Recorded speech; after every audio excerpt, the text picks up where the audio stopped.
We're going to talk about Manchester United now because 11 games in, United are 7th ahead of Liverpool and a point off the top 4.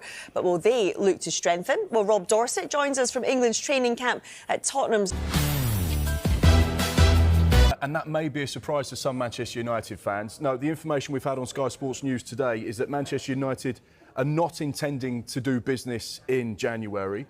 There is always a but, because there is a long way between now and January and things can change. And that's obviously with the backdrop that they will be losing players to AFCON in December as well.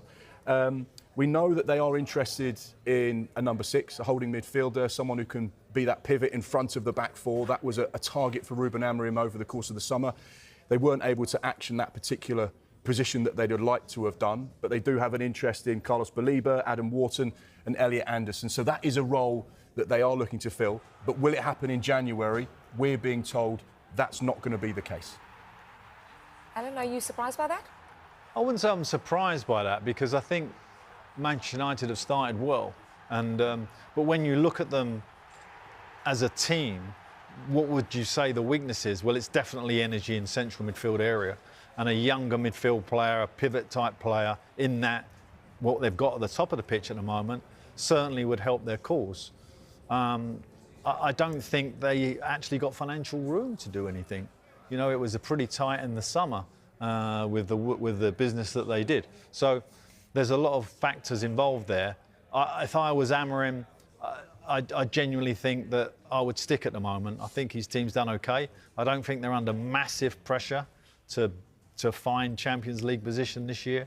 He needs just a strong season to kind of stabilise that club, and then look to Europe next year, and maybe the summer window would make more opportunity for them. You mentioned PSR there, actually. Their turnover in the recent set of accounts to June 2025 was £666 million. And we know that turnover allows you to go and spend money.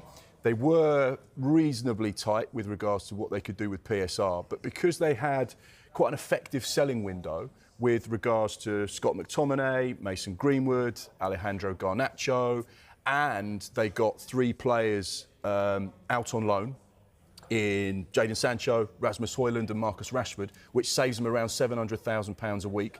The 3 players they sold, being all from the academy, represent really good PSR profit. Yep. So actually, they've got a little bit more headroom than perhaps people initially thought, because they were so good with the business they did with players getting out. So again, Manchester United fans will turn and say, well, actually, those problems that we had in the summer where we're a bit concerned about what we could spend and PSR rules, you've sorted that out, kind of. So that means you have got some money to spend in January. And if we can sniff the Champions League, why wouldn't you go and back Ruben Amorim, particularly on this good run that they're on at the moment? Well, one thing I'd say as well, the narrative has been these 3 players who are going to the Africa Cup of Nations, in Bryan Mbeumo, Amad Diallo, have been very key to them so far this season, and Noussair Mazraoui as well.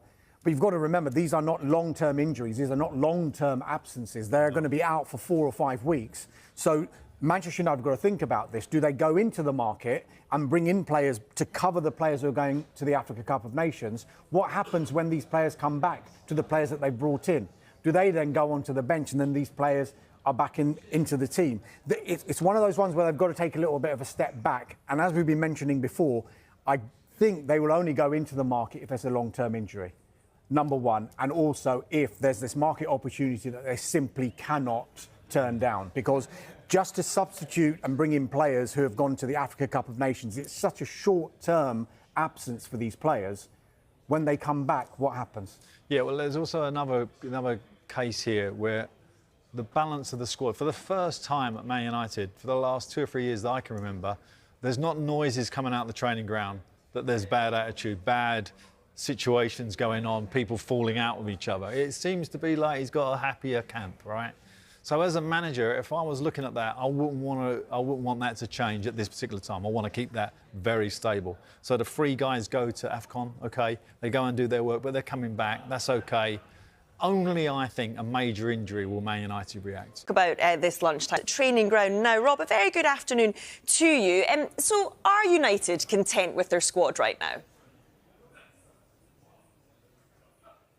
Yes, I think they pretty much are content with the squad, and so is Ruben Amorim as well. Now, look, the impression I get is that Amorim would like to strengthen because Of course, you've got Benjamin SESKO, who's got an injury problem that we gave some more detail on yesterday on Sky Sports News. He's expected to be out until after the international break, several weeks, but they're monitoring him. And of course, they're going to lose Brian Mbeumo and Amad Diallo to the African Cup of Nations in about a month's time as well. So I think Amorim would like to strengthen, but the reality is United are not looking to strengthen in January.